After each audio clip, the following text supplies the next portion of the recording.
सालों पहले एक नगर में एक बुद्धिमान राजा राज करता था।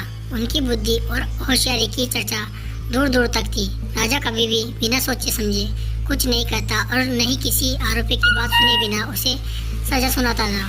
उसकी बुद्धिमत्ता के चर्चे सुनकर आसपास के राजा रानियां और राजकुमारियां आदि उनसे जलते थे।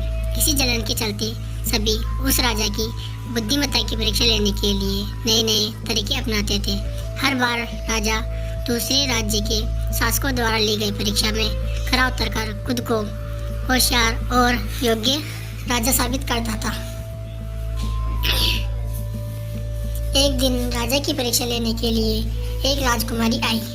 उसके हाथों में 2 फूलों की माला थी। दोनों माला में से एक असली फूल से बनी थी और दूसरी नकली से। उन दोनों मालाओं को देखकर उनका ये भेद बिल्कुल पता नहीं चल पाता था। इसी वजह से राजकुमारी ने राजा के सामने दोनों मालाएं रखकर पूछा, हे राजन, अगर आप बुद्धिमान हैं तो बताइए कि इनमें से कौन सी माला असली है।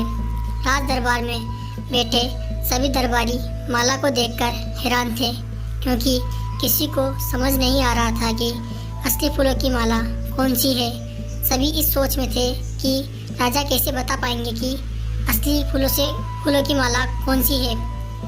राजा भी माला को देखकर परेशान होने लगे। उसी वक्त उनके दिमाग में कुछ तरकीब आई। उन्होंने तुरंत अपने एक सेवक से कहा, बगीचे की खिड़कियों को खोल दो। सेवक ने बगीचे की खिड़कियों को जैसे ही खोला तो राजा ने देखा कि फूलों में बैठी मधुमक्खियाँ खिड़कियों से राज दरबार में आ रही है। वो कुछ देर मधुमक्खियों को ही देखते रहे।